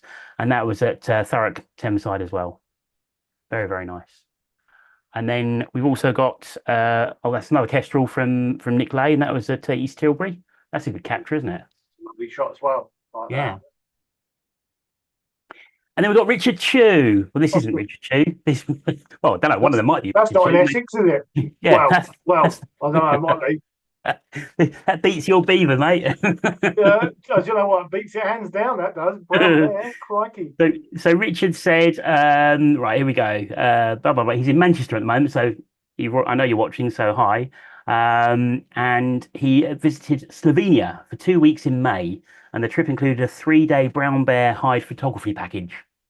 And he had Lovely. literally thousands of photos over the 3 days. And he sent them all in to us tonight. So are you ready? No? He's just sent them a couple. So that's a lovely shot, isn't it? I That's love that with the They're Cubs. Yeah. so sweet. They're so sweet. You kind of want to give them a big cuddle, but obviously that would probably be the wrong thing to do, of course. But they're lovely. They're brilliant. Another nice shot. Look at that. It's gorgeous. Stunning I love shot. that. That's amazing. Yeah, really nice. And then let's have a look. I guess this might be at Bempton or somewhere. Hold on. I'm just Yeah, I trying to don't read. think that's not going to be Slovenia. That's not Slovenia. No, I don't think so. So he said the trip to Slovenia has been the highlight of his year by a long way. One of his top wildlife experiences ever. If any viewers on Thursday want any more information, he's happy to pass that on. So just let us know in the chat if you want to go to Slovenia and see bears. let us know. His Essex bird highlight of the year has been the Surg ringing event, as we said earlier on.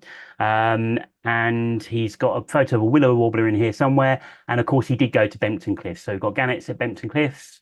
We've got a lovely kittiwake at Bempton, Razorville,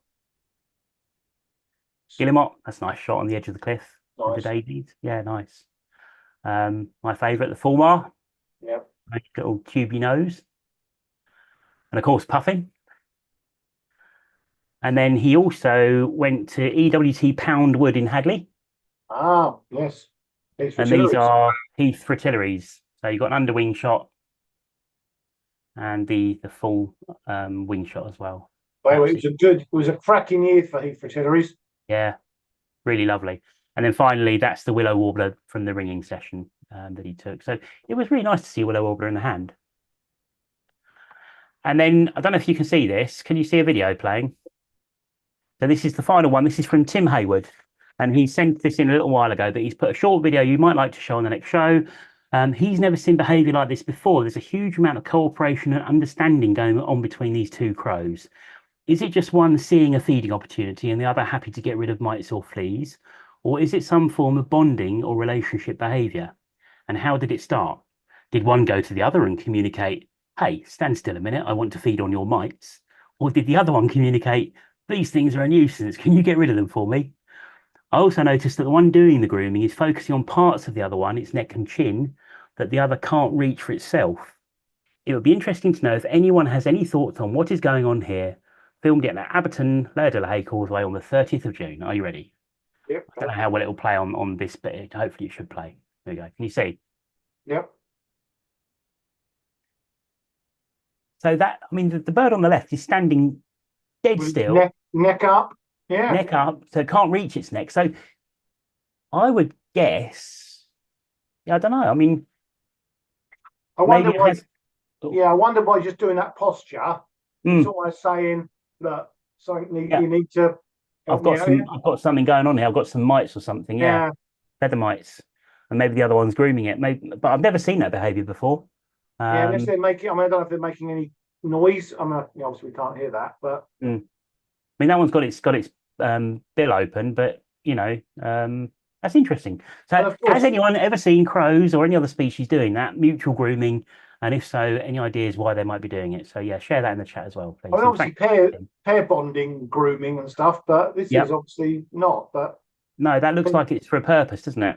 And obviously crows are intelligent things anyway, so definitely. Right. Okay. That's everything. So thanks very much for everyone sending stuff in. I'm going to check the emails as well. So have we got anything in the chat? Nothing in the chat. Oh, sorry, no, tell a lie. Tell a lie. There was some stuff from earlier.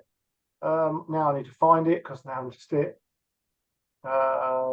So Nick Lay's off to the Isle of Wight next week for a family holiday, and he's got some permission to go birding. Okay, excellent. Go and look for white-tailed eagles, Brading Marsh if you're down there. And David Gotts is off to Cornwall in 3 weeks' time. Hopes to get some sea watching in. So yeah, September's a good time. Also for migrants as well. There'll be some migrants passing through. And I think that may well be it. I think. Cool. Else. Yep, I think that's it. Good stuff. I can see Richard saying you're on your own, Steve. Yeah, that's when we lost you. I don't know if that's a general comment about my performance tonight, or if that's when you lost me. I don't know. I'm not saying a word. Please don't let me know, Richard. Not until next time I see you. Right, I think we're kind of good to go with sightings, aren't we? Is that the next thing? We are. Yeah, we are. Yeah. Hang on, I've got the schedule here. Here we go. And we're going to share a couple of web pages as well, I think, aren't we? We'll do that quickly. Yeah. We'll do the web pages first. Yeah. Go on. You go. Do the web pages first. Yeah. Cool. Okay.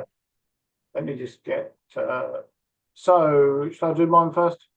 Yeah, go for it. So if I go there and then share, hopefully you can all see this. Hang on. You see a map. Oh, I can see a map and it says you're windy. Yes, so windy.com. Oh. So this is a really good website. I know probably everyone's got their own weather website that they use, whether it be Met Office, BBC, various other ones. But this is one I like to use. It's just a nice website. It's very good for birding. So basically, I'm on the weather radar at the moment. But if we click on the wind tab, it shows where the winds are, and also more importantly for birding is where the winds are coming from. Okay. So if I move on to the weekend, which we said was probably good for migrants, we've got a nice easterly flow off Scandinavia here. Right. Which is coming all the way down from like high Arctic. Okay. Eventually. So great weather for bringing stuff across the North Sea. Excellent. It does, you know, and then you can look. Sorry, mate. That's a really good website. I've never even seen this. Yeah, that's good. But yeah, you can look for different days, different, and then there's obviously it does temperature. There's cloud. So maybe the weather might be good on. So look for Sunday.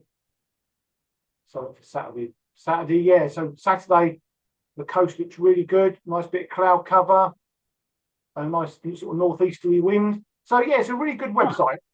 Yeah, I like that. That's very good. Is it quite accurate as well? Is it pretty good in terms of accuracy? It's pretty accurate. Yeah. Yeah. So if I zoom in somewhere, that won't work. Let's choose Walton on the Naze. Yeah. So then also it gives you an annotated sort of forecast, showing the wind speed, wind direction, whether there's going to be any rain. So so yeah, really good website. Also does weird stuff like heat maps of cities and stuff on Adelaide in Australia. But it's bizarre. But yeah, it's really good. Fantastic. Oh, well done. That's good. I'm going to add that actually. Windy.com, yeah? Windy.com. Yep. Cool. I will have a look at that. Is there an app for it as well, or is it just on the website? Honestly, I'm sure there's an app for it. But it covers the whole world. Cool. So if you're off to Australia at the moment in Tasmania, very windy in Tasmania today. So oh my goodness, look at that. Wow. Yeah. So yeah, that's my brief weather website of the month. Fascinating. Okay, thank you. Well, I've got a couple of slightly less interactive pages to look at, but the first one, in fact, let's go to this one first. Hang on a minute. I think we'll do this one first. So the very first one is coming up maybe in a second. Hold on. Here we go. So this might be a bit controversial. Ooh. It's just like an information website. Oh, with a picture of canvas back on the right hand side there, by the looks of it. And this one is how feeding birds may be polluting local environments. Now, I know this. I went to Bird Fair, and one of the things I sat in on Bird Fair was room 101. And one of the participants, I think it was Lucy Lapwing, actually. I think she wanted to put feeding birds into room 101, feeding birds in your garden, because she was going on about the carbon footprint of the food that you're actually purchasing, where it comes from, and what goes into growing it, transporting it, and so forth. And also the fact that it can kind of unbalance the food sources in your garden and local area, and it can affect the species that do well in your local area, and so on and so forth. And she was saying, if you want to feed the birds in your garden, the best way you can do it, if you're able to, is to grow plants that they will feed from, either plants that attract insects or plants that produce sort of seeds or seed heads that the birds feed on. So I found that quite interesting. I do feed my birds, and I'm sure a lot of people do. I feed the birds in my garden every day. But this is a web page. It's on the Rare Bird Alert. I picked this up off actually.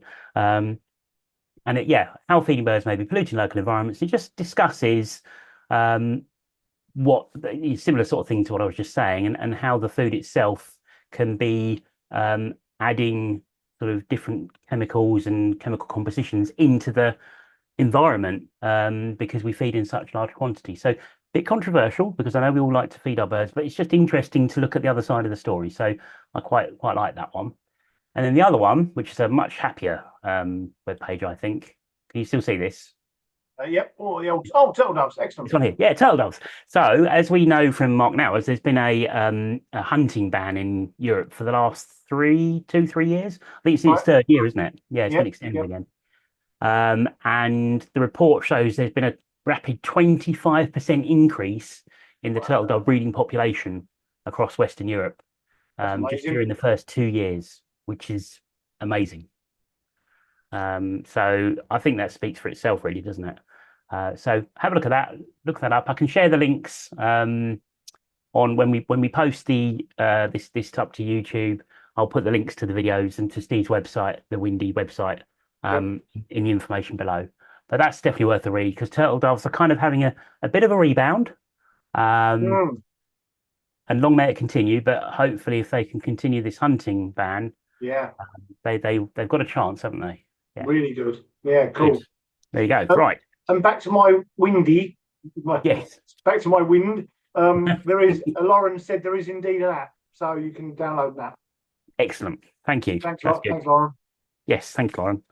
Right, are we going to do sightings quickly? Yep. Won't take long because we're just going to whip through these because time is Rattle through. No more pictures. no more pictures. So I'm going to do the south of the county as usual. Okay. So Tilbury, been quite good the last month. Curlew Sands moving through. Gargany on the scrape. It's been up to 21 black terns in Harrier and Little Stint. So again, nice time of year for stuff moving. Bowers and Vange Marshes down at Basildon, Dixie Way. Up to 4 Gargany, Wood Sandpiper, a couple of spoonbills, Little Stint. Southend's been quite good in the last few weeks. They had a very sort of unseasonal sooty shearwater off Wakering Stairs earlier in the month. Blackturn, Little Gull, Arctic Skewer, all off Canby. Good. A couple of Curlew Sands at Fleet Head. There was also sooty shearwater at Leon Sea. Could well be in the same bird. Today, Pied Flycatcher and Wood Warbler at Gunners Park. Wallasey's had up to 4 spoonbills. Raynham earlier this week had Osprey and Honey Buzzard, which is really good. As we saw earlier from Jan's report, Black Terns, Blackneck Grebe and Gargany at Hanningfield. And then for the south of the Essex or mid-Essex, probably the site of the month. In fact, probably the site of the month for Essex actually is probably Blue House Farm. Mm. Been really good. The water levels have been very good there. So pectoral sandpiper, the juvenile Temic Stin, up to 3 or 4 curlew sandpipers, wood sandpiper, 8 spoonbills, osprey, gargany, short-eared owl, and then there's also this hybrid or possible hybrid western reef egret times little egret that that I saw. I saw it back in whenever it was, early August. Okay. So yeah, then I had an email from Bird Guides last week asking some more details about it. So hopefully there'll be an article in Bird Guides very soon about this bird. So that's me, I think. Yeah, nice and easy. Right, good. I'll rattle for you through a few. So 2nd of, I've just done August as well, just to sort of key sightings. So 2nd of August, quail was reported near Housted, which is nice. Quail's a bird, I don't think I've ever seen a quail. I missed one on the Vinehouse farm trip. That one flew across in front of the tractor. So yeah, quail's always a good bird. Also on the 2nd, hen harrier was reported at Tollesbury. 15th, we had the ruddy shelduck at Abberton, and until the 15th, sorry, it was present most of the first half of the month. Osprey was reported on the 4th of August at Mistley. Honey buzzard drifted over Brightlingsea on the 4th of August as well. Wood sandpiper at Holland Haven on the 7th. Wood warbler at the Naze on the 8th. Then at Abberton, we've had blackneck grebe, 7 juvenile gargany, and little gull. That was on the 9th. And then I think the gargany numbers went up to 10 on the 16th, which is really good. Wood sandpiper again, this time at the Naze on the 10th. Then we've got pied flycatcher at the Naze on the 11th, and there's been 6 reported on the 28th.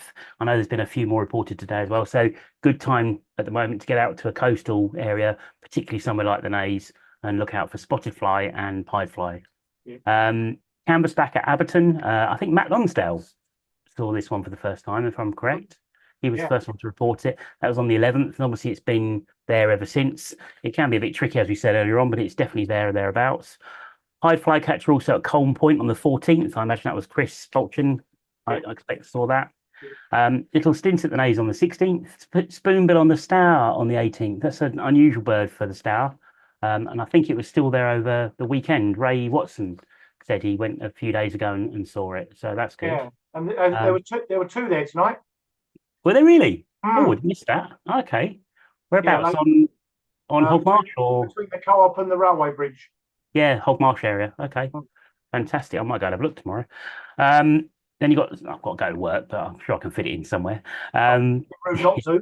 I've just got to pop out for 3 hours, do something really important. The Slavonian grebe, little stint, curlew sandpiper, and wood sandpiper, and up to 39 spotted redshank have all been reported from Old Hall, which is fantastic. Osprey on the Stour on the 24th. Redback shrike at the Hive. That was a fantastic find by Phil Carter, and he found that on the 25th. That stuck around. It was only there for a day or two, I think, wasn't it? Yeah, you saw it on the. I saw it on the day on the 25th. You saw it on the Sunday, didn't you? I saw it on the day it was found. I can't remember which day it was. Yeah, and then I went the next day, and I think that was it. So yeah. Yeah. But excitingly, a redback shrike has been seen at Fingering today. I think Ed Bateman found that. Yeah. So hopefully it might be the same bird sort of moving along the river. 15 spoonbill at Old Hall Marshes on the 25th, and a glossy ibis floating over Frinton on the 26th. And coming back to Frinton, Paul has kindly sent us in a quick summary. He said August has generally been rather slow on the migration front, but the last few days have seen movement picking up. On the 3rd, there were 3 Arctic skua. On the 10th, there were 265 sand martin. Passerines have included good numbers of willow warbler, 22 on the 25th. Pied flycatchers on the 4th, 7th, and 28th, and a tree pipit on the 18th. Offshore, skuas have been in short supply with a peak of 3 Arctic on the 3rd and 2 on the 28th. And the only bonksy, great skua, was on the 18th. Sandwich terns have been noted daily with counts in the low 10s, but 100 on the 26th. And the best common tern movement has been a low count of 35 on the 23rd, although 2 roseate terns and a black tern on the same day were notable. Wader numbers generally low, but decent variety. Wimbrel peaks of 20 on the 24th and 29 on the 28th. 88 redshank on the 24th was notable, as was 33 greenshank on the 28th. The 24th also produced a single fulmar and a good candidate for a Caspian gull, and then other bits and pieces, 537 swift, 1,700 black-headed gulls, 37 meg gulls on the 3rd, 265 sand martin on the 10th, great white egret on the 21st, and a lunchtime raptor watch looking inland on the 26th produced a surprise glossy ibis which passed high to the south. That's one I've just mentioned. So he said, looking forward to passage picking up in the coming weeks and hopefully seeing a few members on pop-up sea watches when the forecast looks good. So we're going to be doing a pop-up sea watch. We'll discuss the field trips and indoor meetings in a second because we've got an indoor meeting and a field trip coming up. But we were going to be doing a pop-up before the field trip in October, I think, aren't we? Yeah, pop-up sea watch. Sunday, the 13th of October. So we're due to have a day at the Naze in Holland Haven, and we're going to do a pop-up sea watch before we get to the Naze. So probably starting about 7ish. Obviously weather dependent, although to be fair, we'll do it anyway. And we'll send out some details about that on the MailChimps beforehand. So keep a lookout for that. Paul's also said that he's going to be around on certain days over September or through September. If I get some dates from him when he's planning to be there, he said anyone is welcome to turn up. Just meet him on the Greenswood at the end of the high street of Frinton. You can park there, free parking. There's a little sort of bus shelter thing that is normally where he's sat there or stood next to it, and he's happy to help anyone and show anyone what's going past and share the info. And as far as he's concerned, I think the more eyes the merrier as well, because you can't look everywhere at once, can you? So if people want to just go along and see watch with Paul, the offer is there, and I'll try and put some dates on social media or on the website. Yeah, brilliant. Right. Good. Merchandise. So again, for anyone who doesn't know who's watching tonight and not a member, £16 to join. You get a fixture card with all our lovely events in. You get two of these. Look, you get hang on. Two. You get 2 copies of this. Hello. Yes. You get one of these. So the journal comes out every 6 months, and it's basically full of content that's written by members and photographs that have been submitted by members. And if you enter the photo competition, your photo could end up in here. There's lots of photos in here that are from the photo competition. The report is a summary of all the sightings in Essex throughout the year, and it's very, very detailed. Neil Sumner, Nick Tracy, who's the county recorder who gets all this information together. Neil Sumner is the editor of the report, and his vast team of sub-editors that put all this together as well. They do a fantastic job. Loads of information and graphs and data, lots of stuff at the back as well. There's tables showing the early arrivals and latest dates that things have been seen here, and all sorts of stuff. There's articles written in the back as well. Really, really good publication. You get this free as part of your membership as well. Also, we've got stuff, haven't we? Stuff. So we've got stuff. Pin badges. We've got pin badges. We've got umbrellas with Essex Birdwatching Society on. We've got notebooks. Lovely notebooks. We've got T-shirts in lots of different colours. We've got shopping bags. We're going down the local supermarket. Get your fruit and veg. We've got caps. Baseball caps. And we've even got one left of the sign that's behind Steve, and mine's over there at the moment. Yes. There we go. So one left of these. If you want to buy one of these and be part of the gang, let us know, and you can have this very sign. Lost my pin badge. Where's it gone? Some pin badge away.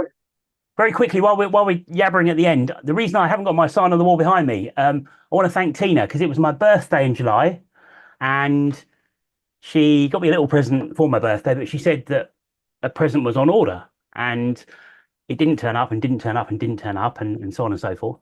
But the reason it was delayed is because the present is...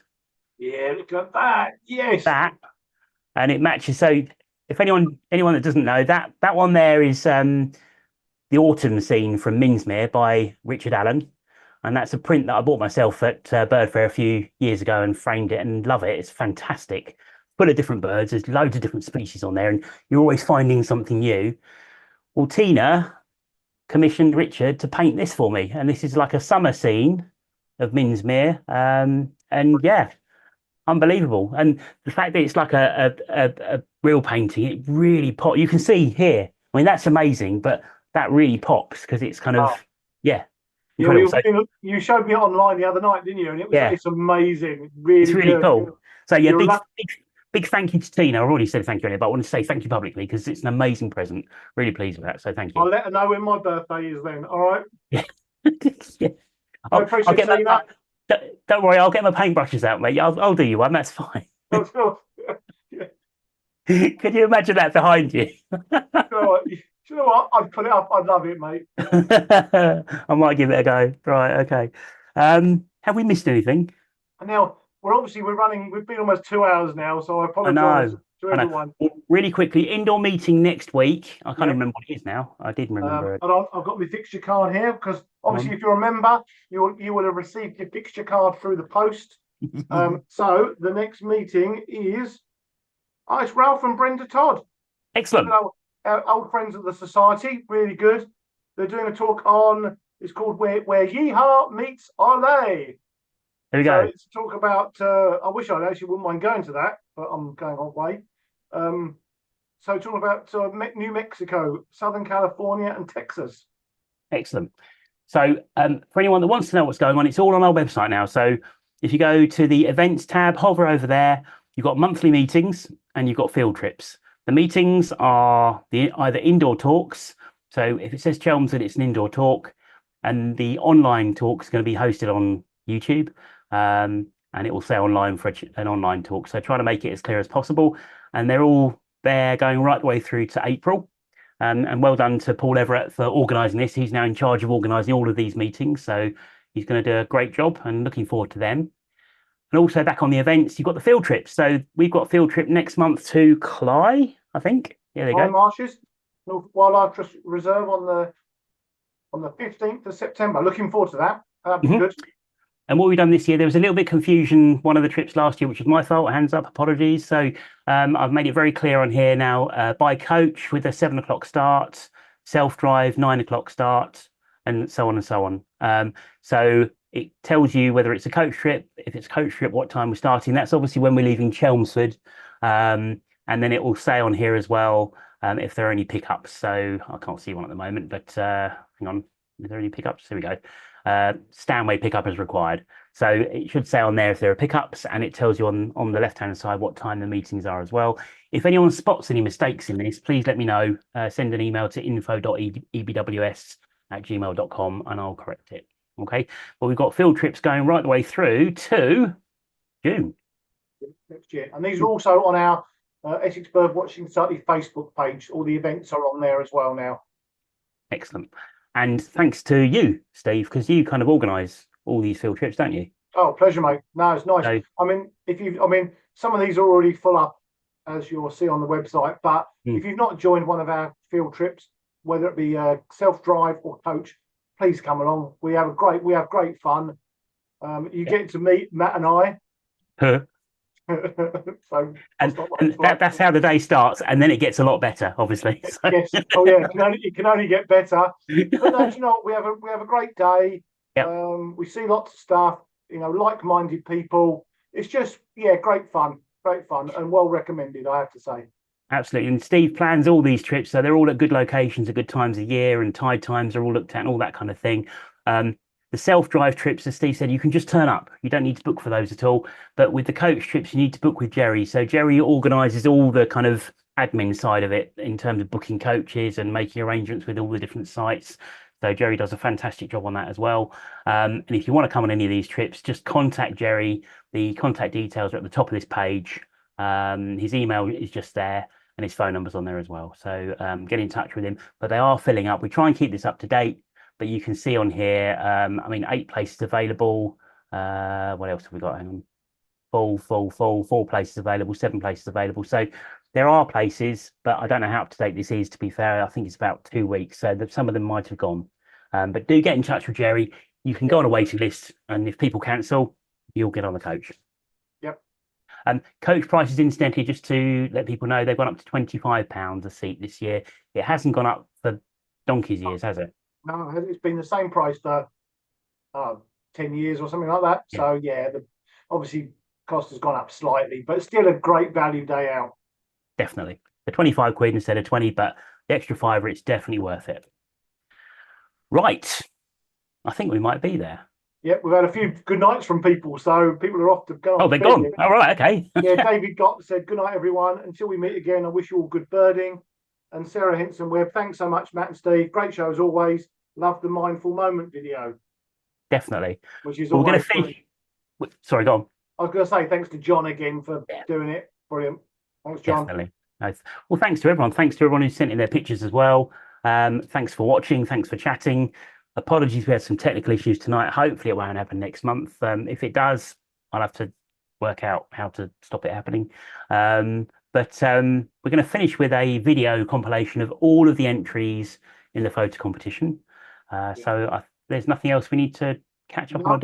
We're all up to date as far as I can see. I'll just check the live chat. 13 spoonbills at Wallasey from Ursula. Richard Chu, excellent show as always, chaps. Hopefully see one or both of you at the meeting in Chelmsford next Friday. You'll see me. You won't see me because I'm in Scandinavia, so I'm off. In the land you'll see me, but you won't see this shirt, I promise. Oh, I don't know. I like that shirt. It's good. Yeah, it's not bad. And then Tony Critcher said, thanks, guys. Brilliant as ever. Thanks, Tony. Thank you very much. Thank you. Yeah, thanks to everyone. Let's get this video up and running. Hang on a minute. Can you see my swans at Ardley? I can see your swans at Ardley. Excellent. Right, I'm going to turn my camera off. I'm going to mute my microphone. This lasts about 5 minutes. Well worth watching because it's all of the entries, including the finalists at the end, obviously. And thanks once again to everyone who sent entries in. Thanks for watching, and we'll see you next month. We'll see you next month. Yeah, thanks for watching, everyone. Good night.